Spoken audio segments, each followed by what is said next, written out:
Oke, selamat sore teman-teman semuanya. Assalamualaikum warahmatullahi wabarakatuh. Hari ini kita ketemu di mata kuliah sistem operasi, terutama di minggu ketiga, 4 dan 5. Materi ini insya Allah akan kita selesaikan di 5 kali pertemuan ya, 5 minggu. Di minggu ketiga ini, minggu 3 dan 4 kita akan membahas tentang proses dan trade. Nanti di minggu kelima kita akan mencoba untuk latihan ya. Eh, Sebelum menginjak materi ke minggu ketiga, di minggu-minggu sebelumnya sudah saya jelaskan tentang bagaimana sistem operasi bekerja, bagaimana fungsi sistem operasi sampai ke kernel. Ya. Sekarang kita akan masuk di materi berikutnya yaitu proses dan thread. Nanti ini adalah materi yang kita bahas, mulai dari pengenalan proses, model proses, penciptaan, penghentian proses, hierarki, proses state, implementasi sampai ke pemodelan multiprogramming. Capaian pembelajaran di minggu ketiga ini adalah mahasiswa mampu menjelaskan tentang konsep dasar, proses, dan threads secara inovatif dan profesional. Uh, di minggu pertama dan minggu kedua sudah saya spill sedikit tentang apa itu proses. Di sini akan saya ulangi lagi bahwasannya pada dasarnya program yang kita jalankan itu adalah sebuah proses dari sistem konsep sistem operasi bahwasanya program yang sedang dijalankan itu adalah sebuah proses. Saat ini yang mas mbak lihat saat ini saya telah menjalankan aplikasi Microsoft PowerPoint. Berarti saat ini saya sedang menjalankan proses Microsoft PowerPoint. Kalau teman-teman lihat video saya kamera itu adalah saya menjalankan aplikasi namanya Bandicam. Berarti saat ini juga Bandicam itu juga sedang berjalan. Artinya proses Bandicam juga sedang aktif. Gitu ya. Ini contoh aja nih. Kalau di minyak saya ini udah banyak nih. Ada PowerPoint, ada lagi apa ini? Outlook gitu ya. Ini Microsoft Excel, ini Windows Explorer, lalu PDF Reader sampai ke browser apa ini? Browser Chrome sama Opera. Jadi ada banyak proses yang saat ini sedang saya jalankan. Nah, eh, sebuah proses itu dapat diciptakan dan juga dapat dihapus. Ingat teman-teman bahwasannya proses itu dapat diciptakan dan juga dapat dihapus. Kenapa sih kok sebuah proses itu perlu dihapus dalam uh, sistem operasi kita? Seperti saya jelaskan di awal-awal bahwasannya setiap sebuah aplikasi dijalankan, maka aplikasi ini akan secara langsung memotong uh, resource yang kita punya. Apa aja itu Pak? Satu adalah memori yang kita punya, kedua space dari disk kita.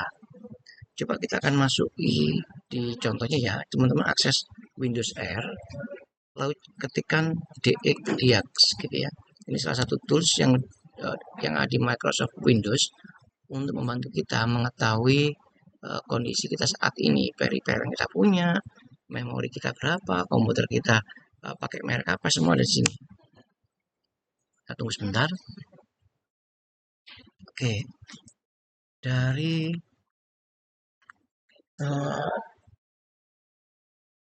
DirectX ini kita dapat mengetahui bahwa saat ini adalah Monday, tanggalnya 21 Oktober tahun 2024. Lalu kita punya sistem operasi namanya Windows 11 Pro. Windows 11 Pro punya saya adalah 64 bit. Lalu bahasanya Inggris. Nah, ini sistem manufacture dari laptop yang saya punya adalah Asus. Ini sebutnya Asus Tech Computer gitu. Nah, sedangkan model yang saya miliki adalah VivoBook X513UA. Ya, jenisnya ini BIOSnya X513UA underscore 311. Nah, prosesor di komputer saya atau di laptop saya ini saat ini adalah AMD Ryzen 7 generasi kelima atau 5700 dengan apa ini Radeon grafiknya, grafik card punya saya ada Radeon. Lalu ada di sini 16 CPU core, masing-masing adalah 1,8 GHz ya. Jadi di prosesor yang saya punya di AMD Ryzen 7 ini ada 16 core CPU dan masing-masing adalah 1,8 GHz. Memori yang saya terinstall di laptop saya adalah 24 GB karena awalnya ada 8 GB dan saya tambahin 16 GB. Sedangkan di paging file saat ini adalah 20 GB yang sudah terpakai, sisanya 24.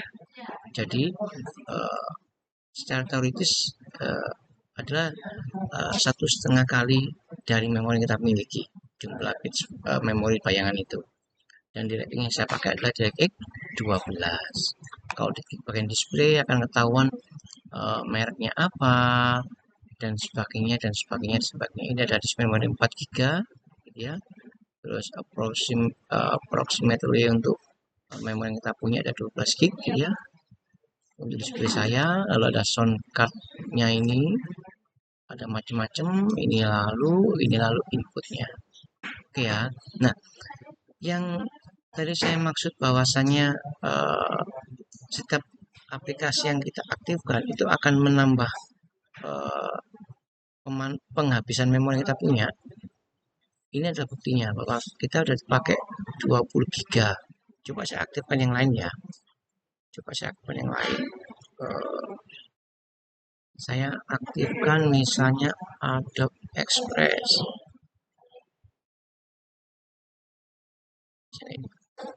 Atau kita aktifkan lagi misalnya coba saya buat dulu Microsoft Access misalnya. Lalu saya aktifkan lagi aplikasi yang lainnya, misalnya Discord, misalnya ya. Saya aktifkan lagi, misalnya isi foto yang gak berat apa ini ya. Remind untuk buat mind mapping ya. Lalu saya buka lagi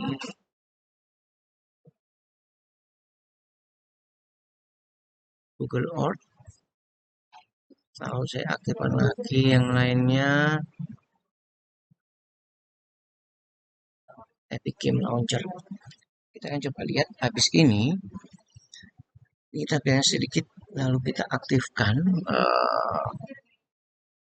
yang ada ini, lalu saya coba lakukan dia kembali ya, berapa memori yang sudah terpakai.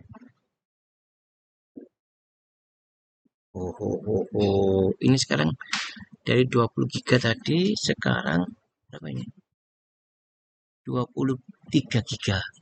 Jadi saya buka beberapa aplikasi tadi sudah memakan memori sebesar 3 GB. Itu bukti bahwa setiap aplikasi yang setiap kali aplikasi yang diaktifkan itu akan memakan memori yang kita punya. Oleh karena itu, alangkah baiknya kalau sudah nggak dipakai, mending dimatikan saja atau tutup. Misalnya kita tutup dulu ya. Kita tutup dulu, bisa kita tutup. Kita akan coba menutup aplikasi yang lainnya. Lalu remind tertutup supaya biar nggak dipakai semuanya. Google coba kita tutup. Lalu saya akan coba beberapa aplikasi ini kita tutup aja biar nggak beban memori. Lalu gamenya nggak jadi, ini rapoin sudah cukup. atau kalau ini torrent. Nah, lalu kita coba cek tadi yang terbaru, kita coba cek lagi ya. Dia nanti tinggal berapa ini? Oh, sudah berkurang 2 giga, jadi 2 giga 2,1. Udah lumayan daripada tadi. Oke ya, itu bukti bahwasanya eh, sebuah aplikasi itu atau sebuah proses dapat diciptakan dan dapat dihapus, gitu ya. Nah, eh, untuk metode pengelompokan file secara bersama disebut dengan konsep directory. Jadi teman-teman sebenarnya eh, telah mengimplementasikan ini. Jadi teman-teman seringkali eh, menyimpan sebuah file dalam directory khusus, gitu ya. Contohnya begini, saya tunjukin aja deh. Saya coba. Nah, ini yang namanya adalah directory kalau kita ngomong. Jadi kalau kita ngomong biasanya begini directory. Tapi kalau dalam konsep sistem operasi namanya konsep directory, di mana kita mengumpulkan surat-surat khusus. Misalnya ini ada directory surat keluar, gitu ya. Ada lagi direktori pelaksanaan kegiatan, ada banyak yang butuh kegiatan, atau kita mau khusus kepada studi lanjut S3 gitu. Ini. Nah, ini adalah contoh-contoh dari metode pengelompokan file, di mana itu ada file-file khusus yang memang kita simpan dalam satu directory supaya kita bisa melakukan tracing lebih mudah dan mengatur atau manajemen konsep manajemen filenya lebih baik, gitu ya. Nah, hierarki pengelompokan file berbentuk tree. Tree itu kayak pohon ya. Tree itu kayak pohon.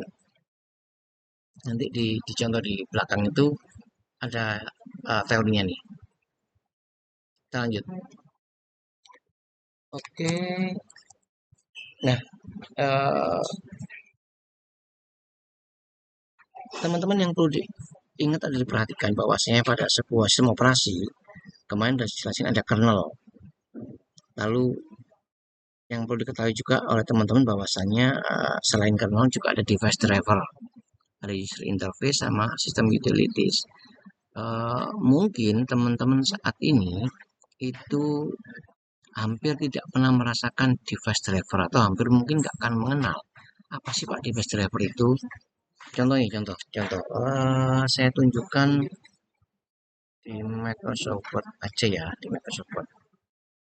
Misalnya gini, saya mau install ini nih, saya mau ngeprint ini. Saat teman-teman itu eh, saat teman-teman itu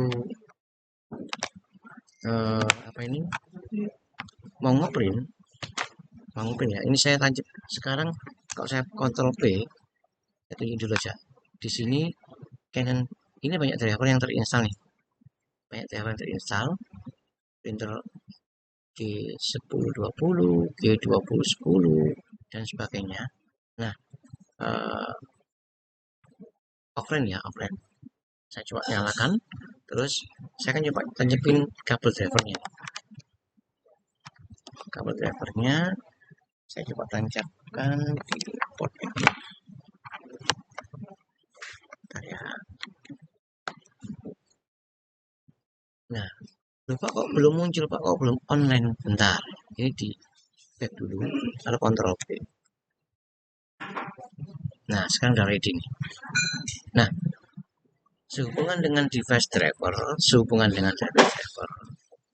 pernahkah teman-teman menginstal, ngeprint tanpa harus menginstal driver dari printer Canon? Beberapa printer oleh si OS itu sudah didukung. Jadi kenapa kok ada Windows 10, Windows 11, mungkin besok ada next Windows 25 gitu ya. Saat mereka itu diciptakan, mereka paling tidak sudah mempunyai fitur-fitur baru. Sampai juga dengan device driver yang baru gitu ya. Nah, jadi gini, kalau teman-teman menginstal aplikasi drivernya, kalau diklik printer properties akan muncul seperti ini. Ada quick setup, main, back setup, bahkan sampai maintenance. Ya, ini contoh kalau driver sudah terinstall. Kalau driver nggak terinstall, misalnya, saya coba cek cari yang lain ya. Epson ini udah pernah tak pakai. Apa yang belum pernah ya, Bu ya? Coba ada lagi nggak ya? Seperti masih ada ini. Bentar, bentar, bentar.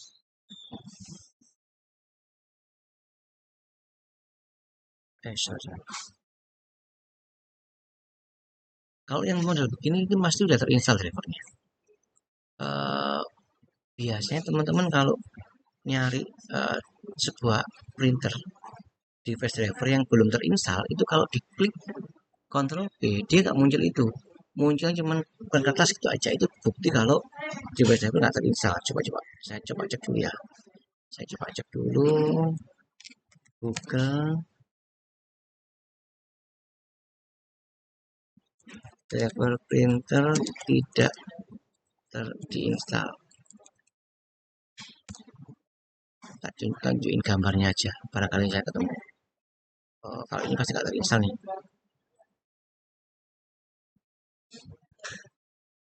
Wait. Masih install. Bentar. Gambar bukan ini. Kalau ini pasti nggak terinstall nih. Sip. Device printer bagi bisa print tapi tidak bisa setting. Bisa nggak ya?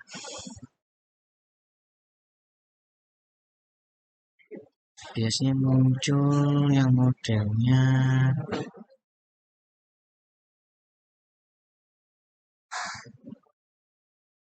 aduh saya enggak. Nah ini nih.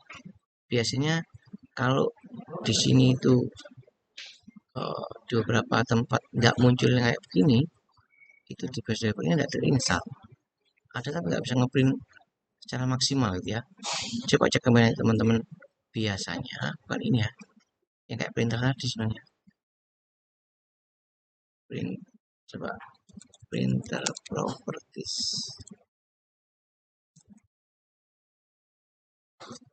Bukan yang begini, bukan. Oh, coba cari di printer. Cari printer. Coba saya uh, device. Saya tunjukkan kalau ada device. Nah, ini dia. Mungkin ini bisa kita add device. Bentar.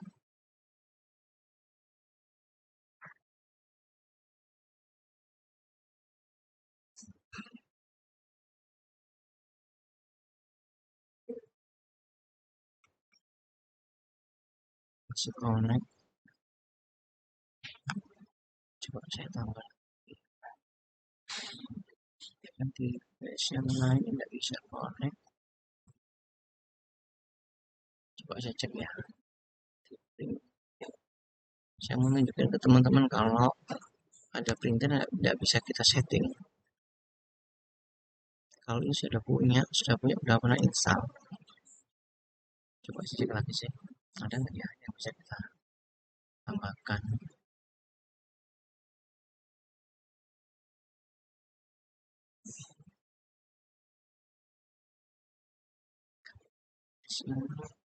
Ini masih kita pegang, masih ada. Kita coba dulu.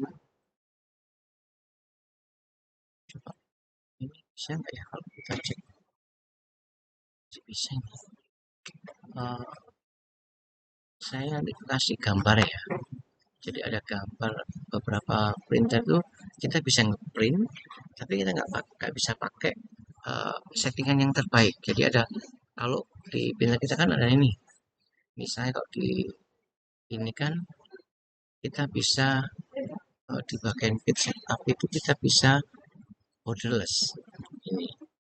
Nah, tapi andai kata kita tidak pernah menginstal drivernya si Canon 2010 ini, G2010, maka kita kan nggak akan mendapatkan fitur borderless-nya, gitu ya.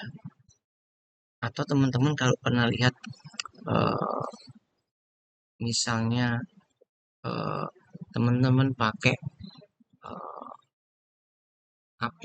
pakai hardware tertentu, kalau teman-teman main game atau apa, terus beberapa smartphone itu kan eh, ada yang nggak support untuk game tertentu. Dia bisa main game, tetapi dia tidak bisa memanfaatkan fitur yang tertinggi gitu misalnya ya. Atau fitur kombonya misalnya. Itu hal itu yang terjadi di milik kita kalau device drivernya nggak terinstall nih gitu ya. Kita balik.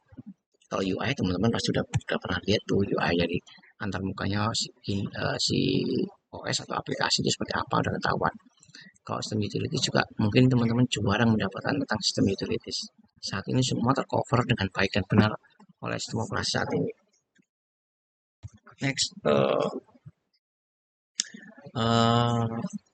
ini ada contoh ada user 1 atau R1, di responden 1 ada R2, responden 2 sampai responden 5.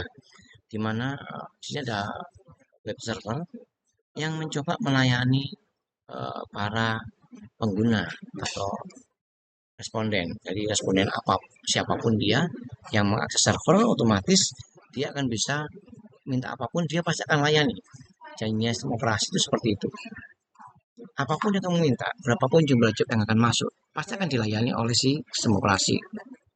Nah, komputer modern saat ini itu dapat menjalankan secara simultan, secara sekaligus eh, apa namanya aplikasi-aplikasi berjalan dengan bersamaan.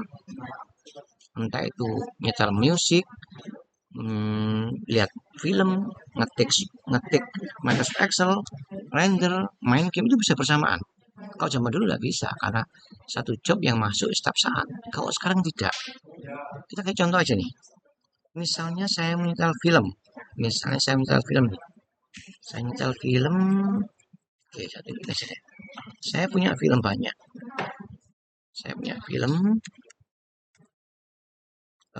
Terus saya menyetel nih. Atau saya coba akses ini. uh, YouTube. Misalnya punya Al Ghazali. Saya mau menyetel Al Ghazali ya. Oke. Tunggu sebentar ya.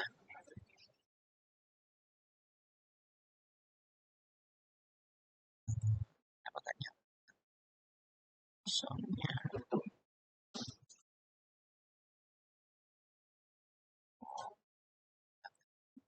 cek dulu. Saya mau akses dulu filmnya coba. Apakah filmnya agak jalan juga ya? Mana movie? Oke. Saya coba lihat nyetel film ada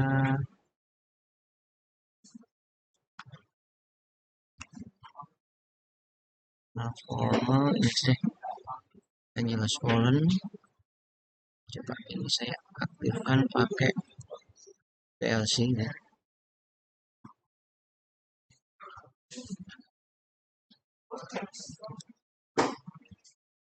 Terus saya coba nyetel film yang lain. Misalnya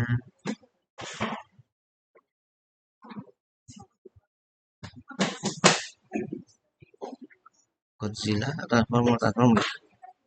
Ini saya pakai aplikasi yang lainnya. Ini dipakai itu. Sekarang pakai ini ya.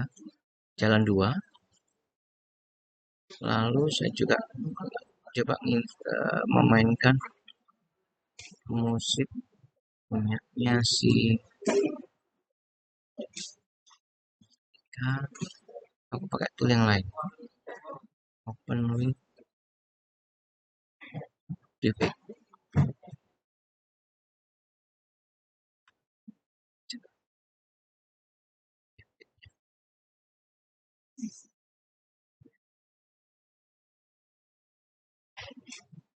Oh, dia minta update aja.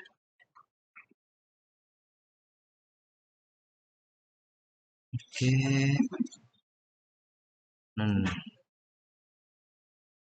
Oke. Ini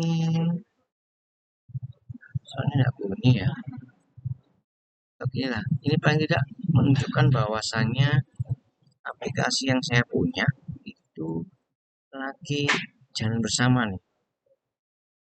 Padahal teman-teman tahu bahwasannya saat saya memainkan sebuah film atau nyetel sebuah film, maka pada dasarnya mereka menggunakan resource untuk sound card, resource VGA, dan resource yang lain yang berhubungan dengan film, prosesor, eh, dan sebagainya. Jadi kalau zaman dulu saat ini terjadi, saat saya nyetel film, terus saya nyetel musik, maka langsung ada error namanya tulisannya ini MMI device error gitu, karena memang konflik dia, ya sehingga nggak bisa. Kalau sekarang bisa jalan bersamaan, saya bisa nyetel, saya bisa nyetel film, nyetel musik, apa itu, ya monggo silakan, nggak apa-apa. Itu dulu ya. Oke, yang nanti ini. Terus balik ke materi. Lalu, nah, apa sih isi sebuah program itu atau proses?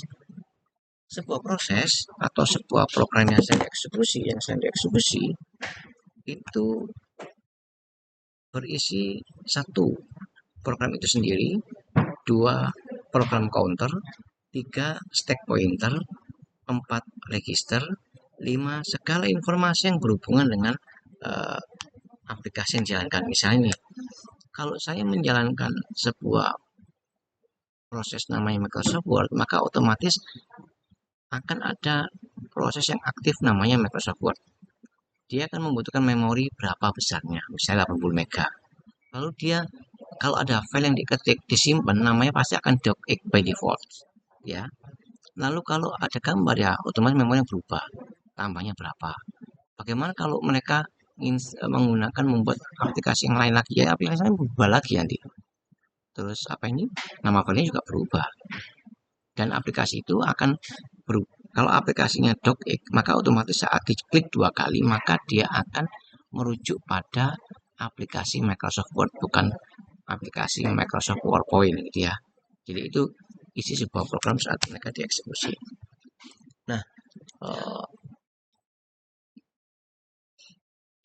proses itu dapat diciptakan dan dapat pula dimatikan atau rilis, ataupun dihentikan sementara, di pause. Teman-teman cek kembali, teman-teman pasti pernah uh, mengunduh sebuah file yang besar. Kalau saya suka mengunduh, kalau saya lihat di YouTube film yang 1080p gitu ya, saya download, maka saya bisa melakukan hasil film yang bagus ya. Jadi gini, saat saya mendownload sesuatu di YouTube, terus saya menggunakan Internet Manager, saat uh, proses download berlangsung atau unduh berlangsung, ternyata tiba-tiba di pertengahan kita seperti kejaran kita pause. Setelah kita pause, terus kita aktifkan lagi, maka uh, proses berjalannya download atau unduh setelah setelah kegiatan di pause pertama kali itu akan melanjutkan dari titik terakhir dia berjalan atau telah download tadi. Lalu eh, lalu setelah di pause terus jalan lagi, jalan terus di pause lagi. Di pause dia berhenti sementara di sini. Lalu lanjut. Nah, lanjut pas dilanjutkan lagi itu bukan di state awal atau state-nya dia, tapi di state terakhir dia berhenti. Tinggal 3% ternyata di stop. Nah, tetapi saat di stop atau dihentikan total, maka saat kita akan melakukan post download lagi, maka akan dimulai dari state 0 atau di awal kembali, bukan ke state terakhir dia berhenti. Kalau konsepnya stop, tapi kalau pause itu dia diberhentikan di mana, disitulah dia berhenti. lalu dia akan melanjutkan dari titik itu lagi. Tapi nggak semudah itu ya. OS pasti akan melakukan pengecekan dulu, di manakah dia akan memulai apakah ini prosesnya stop ataukah pause gitu ya. Lanjut lagi terus gitu ya. Itu contoh untuk proses down state untuk running, pause sama stop. Nah, di sistem operasi kita mengenal namanya sistem call. Jadi selain ada kernel, eh, di OS juga digunakan sistem call. Apa itu sistem call? Sistem call merupakan sekumpulan instruksi tambahan yang menghubungkan sistem operasi dengan pengguna. Sistem call itu sekumpulan instruksi tambahan yang menghubungkan sistem operasi dengan pengguna. Sistem call dapat dibentuk dan dapat juga dihapus. Beberapa hal yang perlu diperhatikan dalam sistem operasi adalah tentang proses, file, security system, sistem call, sama shell. Teman-teman akses ini ya. Di sini di bawah sudah ada apa ini? List, ada YouTube short sini, YouTube-nya. Teman-teman lihat, lalu ada di bawah juga ada dua YouTube-nya itu bisa dilihat untuk membahas sistem call, shell, dan teman-temannya ya. Oke, kita lanjutin. Lalu model proses. Model proses di sistem operasi ada yang sekuensial, ada juga multiprogramming. Kalau yang sebelah kiri ini sekuensial, ada one program counter, ada satu program counter di mana dia dari proses A ke proses B, proses C, proses D. Ada proses switching namanya. Lalu kalau di dalam apa ini gambar kedua itu ada 4 program counter di mana masing-masing satu program counter menangani uh, satu proses. Switch prosesnya di sini, mohon maaf, bukan yang di sini ya, tapi yang di sini. Nah, lalu ada mulai berikutnya ada A, B, C, D. Dia akan mengerjakan only one program is active at one. Diselesaikan sebentar, terus selesaikan bentar, lanjut lagi gitu. Untuk yang multi programming di sini. Nah, kunci pengaturan proses sekarang. Ingat, kita pause sebentar. Teman-teman ingat-ingat, tadi ada proses, ada program, ada file, konsep directory, digunakan ada system call, ada security system gitu ya. Nah, sekarang kita menginjak bahwa apa yang terpenting dalam sebuah proses. Pada sebuah proses, yang paling penting adalah kunci pengaturan proses, yaitu mekanisme penciptaan dan mekanisme penghentian. Artinya, bagaimana sebuah proses diciptakan dan bagaimana sebuah proses dihentikan. Kapan sebuah proses diciptakan dan kapan sebuah proses dihentikan. Ya, ingat-ingat kunci proses yang pengaturan proses yang paling penting ada dua, mekanisme penciptaan dan mekanisme penghentian atau pemberhentian proses. Sebuah proses diciptakan melewati 4 cara: inisialisasi sistem, eksekusi proses, lalu request proses, dan inisialisasi job. Ini contoh proses yang tadi saya sebutin, beberapa proses berjalan. Ini dua proses, yang ini download, yang ini adalah diak tadi. Next. Nah, untuk pemberhentian proses, kapan sebuah proses dihentikan? Sebuah proses diberhentikan atau pemberhentian proses itu terjadi ada 4 kondisi. Kondisi pertama adalah normal exit, yang kedua error exit, yang ketiga fatal error, yang keempat killed by another process. Oke, coba kita cek kembali ya. Untuk normal exit, itu proses itu akan berakhir karena tugas atau pekerjaan yang dibebankan itu telah selesai dilakukan, sehingga proses itu keluar secara normal. Contohnya apa? Contohnya tadi sudah saya sebutkan. Misalnya saya mengaktifkan Microsoft Word, setelah saya pakai saya tutup, saya simpan, terus saya exit. Ya, itu normal exit namanya. Contohnya satu. Nanti banyak contoh, teman-teman nyari sendiri lagi. Yang berikutnya error exit. Apa itu Pak error exit? Error exit adalah proses berhenti atau berakhir karena mendeteksi adanya kesalahan yang membuat proses tersebut tidak bisa melanjutkan pekerjaan. Jadi proses itu berakhir karena terdeteksi adanya kesalahan sehingga membuat proses itu tidak bisa melanjutkan pekerjaannya lagi gitu. Contohnya apa Pak? Contohnya adalah browser yang menampilkan pesan page not found. Teman-teman sering lihat ini ya, page not found. Sehingga proses tersebut yang tadinya mau kalau kita memang mengakses web itu mesti mengunduh informasi-informasi yang di web, lalu karena tidak ada file nggak tertemukan makanya bilangnya dia page not found gitu. Lalu proses itu menghentikan pengunduhan halaman web yang ada. Itu salah satu contoh dari error exit. Yang berikutnya adalah fatal error. Fatal error ini ada kesalahan fatal yang tidak dapat diperbaiki sehingga menyebabkan proses itu dihentikan oleh sistem operasi. Hal ini terjadi akibat kesalahan kritis atau fatal, sehingga seperti akses ilegal ke memori atau instruksi yang tidak valid biasanya. Sehingga contoh yang bisa kita lihat adalah BSOD atau biasanya orang-orang ngomong blue screen of death atau hang atau ada yang bilang lagi dead blue screen gitu ya, dead blue screen atau blue screen of death. Biasanya orang-orang nyebut BSOD gitu pada sistem operasi Windows. Oke. Lalu yang berikutnya killed by another process.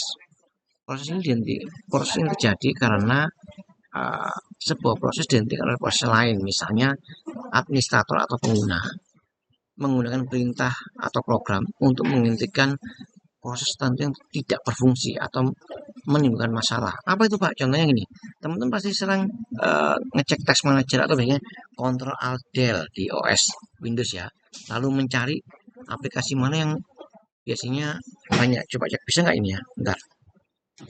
Ini saat jadi kalau kelihatan saya kurang tahu ya, kelihatan apa enggak ada task manager. Nah, biasanya akan kelihatan mana saja yang penuh nih di sini. Ini akan kelihatan Bandicam ini sekian persen, sekian persen. CPU-nya butuh 81. Nih. Kadang-kadang sampai 97%. Nah, itu yang akan berakibat fatal kalau nggak kita kill. Gitu. Kalau yang masih begini berarti nggak ada yang bahaya nih. Kenapa kok ini bisa banyak? Karena saat ini saya lagi menggunakan Bandicam untuk proses rekam. Jadi CPU-nya dia butuh 81,1, lalu GPU-nya dia butuh 2,2%. Ya. Kalau yang perlu dimatiin, misalnya tak matikan apa itu? Klik count, terus di entax. Terus udah akan hilang. Sehingga itu akan bisa mengurangi proses kejadian fatal dari sisi entah itu hard disk biasanya atau cepatnya kipas yang berjalan lama cepat sehingga cepat panas sehingga itu akan menyebabkan cepat rusaknya komputer yang kita miliki gitu ya. Oke ya, sampai di sini. Sekarang kita ngomong ke konsep directory. Nah, konsep directory kayak gini. Kalau ada proses A punya anak B dan punanya C, punya anak B, punya anak D sama E, sistemnya sama semua. Teman-teman coba cek di ini. Ini kan tadi konsepnya directory, konsep dia pakai konsep directory bentuknya file tree ya. Ada bentuk sini hierarchy position bentuk tree. Gimana itu Pak? Gini. Saya coba Windows R, lalu kita kasih CMD, kita ketikkan CMD. Kita akan melihat di sini ada C user Andi Rahman. Saya coba di command promptnya Windows itu support nggak tree ya. Saya ketikkan tree, saya tanda tanya. Oh ternyata ada. Jadi ada fitur untuk CMD Windows itu sudah support untuk perintah tree. Di mana tree itu kalau di sini atau namanya tree, drive-nya apa, path-nya apa, /f atau /a. Kalau /f display names of files, menampilkan nama file. Kalau /a itu use ASCII. Saya coba cek di file saya ini yang di C aja ya. Driver, saya cuma masih driver ya. Oke, saya coba cek C.2 slash untuk driver saya enter ya. No, akan kelihatan bahwa konsepnya bahwa di dalam sebuah uh, ada directory driver. Directory driver ini punya directory secara garis besar ada dua nih, AMD chipset sama Realtek. Di dalam AMD chipset ada JP GP102, JPI 02, I2C, Micro, PCI dan sebagainya. Coba kita cek kembali. Apakah betul di driver ini ada yang dimaksud tadi? Coba ya. Kita coba apakah betul di sini ada. Kelihatan. Oh iya, ternyata betul bahwa di sini kalau pakai tree perintah tree akan ada dua directory ini, AMD chipset sama Realtek. Coba kita cek di Realtek nggak ada apa-apa ya, kita coba cek. Oh, itu cuma file aja. Berarti betul. Coba kita cek AMD chipset. Harusnya ada 1, 2, 3, 4, 5, 6, 7. 7. 1, 2, 3, 4, 5, 6, 7. Berarti ada 7. 7 direktori yang ada di sini. Kalau diklik lagi, ada 1 WT. WT kalau diklik ada 2. Oke ya. Nah ini sudah betul berarti. Berarti memang betul bahwasanya di apa namanya ini di C lalu folder drivers memang konsepnya seperti ini trinya. Nah sekarang kita akan coba lagi tree C titik 2 wait C titik 2 slash wait titik 2 slash F ini ya. Kita kasih F sorry drivernya dulu drivers lalu slash F ada perintah F tuh di sini fitur F coba kita cek nah kalau di sini kelihatan nih bahwasanya selain drive ada juga filenya. Kita coba kalau diklik drivers dia ada filenya apa enggak ya? Udah ada. Tapi kalau di Realtek ada file nih 1, 2, 3, 4, 5 5 apakah betul? 1, 2, 3, 4, 5 betul udah. Kalau di X86 punyanya AMD ini apakah betul ada filenya? Kalau yang ini file 3 nih AMD chipset ada file 3 install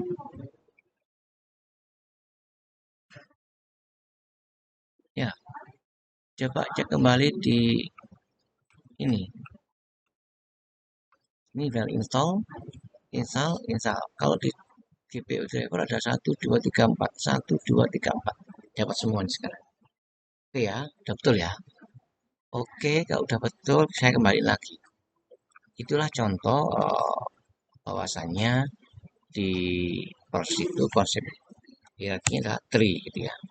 Nah sekarang ada konsep directory itu ada dua buah istilah path name. Yang pertama adalah absolute path name, yang kedua adalah relative path name. Kalau absolute path name adalah path yang terdiri dari list directory, mulai dari root yang dikunjungi, diakses, lalu menggunakan slash sebagai pemisah antar directory. Ada juga relative path name, di mana dia sudah punya current working directory atau directory aktif gitu ya. Jadi kalau di sini tadi saya clear dulu ya, clear. CLS sorry. Nah, kalau di sini namanya relative path name. Loh, Pak, kenapa kok relative path name? Karena dia punya pet user lalu pet Andi Rahman. Kalau mau yang kapsul itu begini. CD backslash media. Nah, ini namanya yang ini namanya absolute path name. Jadi kalau saya mau ke driver tadi, saya misalnya di driver tadi ya. Di driver tadi mana tadi? Nah ini, kalau saya mau yang aktif di sini atau aktif di PSP driver, maka saya ngetikin C kayak ini, C CD pakai CD change directory CD yaitu drivers itu, lalu CD lagi AMD chipset, bisa harus sama tadi sebentar, panjang sebentar, CD C AMD underscore chipset underscore chipset underscore driver only underscore DCH. Oh yes, CD AMD underscore chipset underscore AMD. Oh, AMD AMD AMD chipset ini satu AMD underscore chipset. Oke, masuk. Kalau mau sih lagi CD PSP underscore driver. Nah, ini CD PSP driver. Nah, berarti ini adalah current working directory-nya kalau mau CWD ya, kalau mau relative path name. Kalau mau absolute path name ya dari awal dari CD itu begini. Sorry.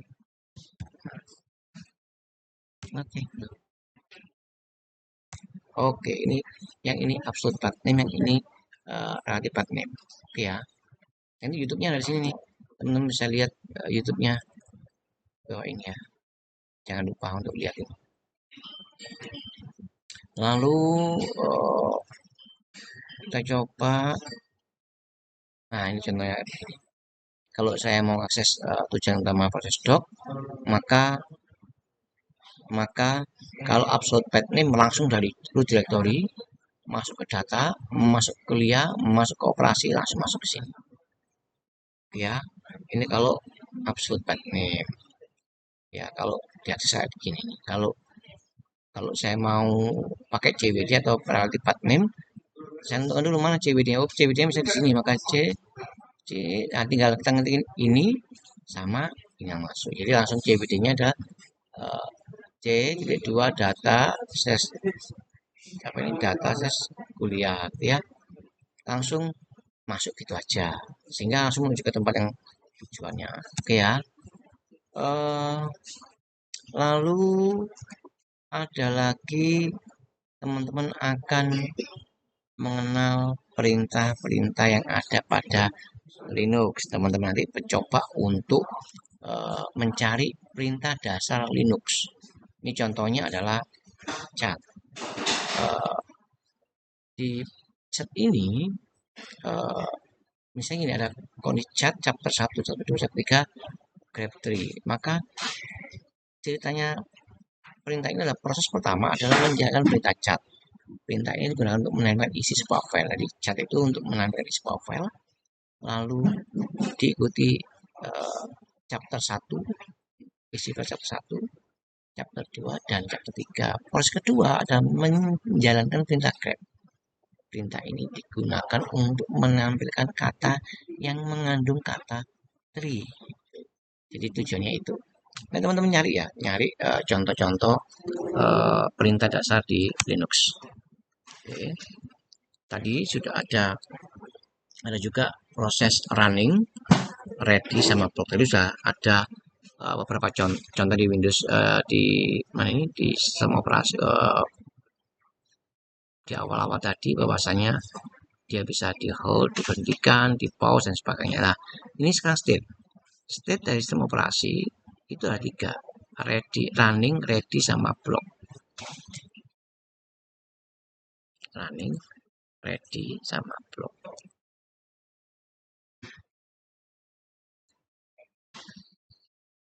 Nah, oke. Jadi ini gambaran ini adalah kalau pertama kali kita punya aplikasi yang sudah diinstal, itu berarti sudah ready nih. Jadi aplikasi-aplikasi saya yang terinstall di sini ini adalah semua aplikasi yang modenya sedang ready to use, tapi belum tak gunakan. Tapi kalau sudah begini, PowerPoint, Bandicam ini udah running. Kapan keblok saat dia sudah terjadi titik dihentikan ya. Ini implementasi proses, nanti ada tabel proses seperti ini. Nah, ini tadi yang saya sebutin bahwasanya sebuah proses itu pasti atau sebuah file masih punya proses ID sendiri. Mereka mesti punya ID, generate ID sendiri otomatis, tapi nggak kelihatan. Tapi ID proses ID, lalu user, lalu priority, size, state, sampai komennya apa, semua udah ada di situ. Kita nggak bisa lihat nih, contohnya di sini, di sini, di sini. Nah, ada juga interrupt vector. Interrupt vector itu berisi alamat proses pelayanan dan proses interrupt. Kalau ada terjadi sesuatu, dia akan disela. Nah, contohnya seperti ini. Interrupt vector 00 hexa. Berarti ceritanya CPU executed after an attempt to divide it by 0. Jadi 00 hexa itu CPU dieksekusi setelah terjadinya tindakan divided by 0, atau when the quotient does not fit in destination. Jadi kalau divided by 0 berarti muncul 0 hexa gitu ya. Kalau 01 hexa, CPU execute after every instruction while the trace flag is set, flagnya dinyalakan dan sebagainya. Kalau IRQ1, IRQ7, 6 ini, kalau teman-teman coba cek kembali. Jadi kalau zaman dulu itu kalau ada perintah error ini kita hafal ini, IRQ7 itu pasti hubungan sama printer gitu, LPT port LPT1. Kalau IRQ6 itu untuk floppy disk, juga kan ada dulu, ada floppy disk, sekarang udah pakai, karena udah teknologinya udah canggih, udah pakai flash disk semuanya itu. Kalau ada IRQ5, IRQ4 dan sebagainya. Nah, tadi saya sebutkan bahwasanya teman-teman akan mencari sebagai bentuk latihan command line interface ya, untuk di OS Ubuntu sama Windows. Jadi kalau di Windows ada CMP itu, teman-teman cari CLI-nya apa, atau command line perintah dasar sistem operasi di Ubuntu apa dan di Windows apa. Oke ya, contohnya tadi saya sebutin ini, misalnya kalau misalnya di Windows ada dir. Kalau saya mau tahu dir itu apa, ini saya tanya. Oh, dir itu display list of file, menampilkan list data file dan subdirectory in directory. Oh begitu, misalnya saya cek nih dir ini, muncul nih semua. Jadi di directory Andi Rahman ini, drivers user Andi Rahman ada ini. Kalau di directory ada Android, yang ini file biasanya itu, yang ini berarti tandanya kalau file sama bukan itu. Kalau yang ada dir bagi directory, yang nggak ada bagi file. Ada file ini 7Z, ada file PNG gitu ya, ada file .ini dan sebagainya gitu ya. Contoh saja, nanti cari di ini Google ya. Seperti teman-teman, untuk perkuliahan kita di minggu ketiga dan keempat, nanti akan saya tambahkan lagi tutorial yang lain untuk materi berikutnya. Terutama di minggu kelima, teman-teman mencoba untuk menyelesaikan contoh-contoh command line yang ada. Terima kasih. Saya akhiri. Selamat sore. Assalamualaikum warahmatullahi wabarakatuh.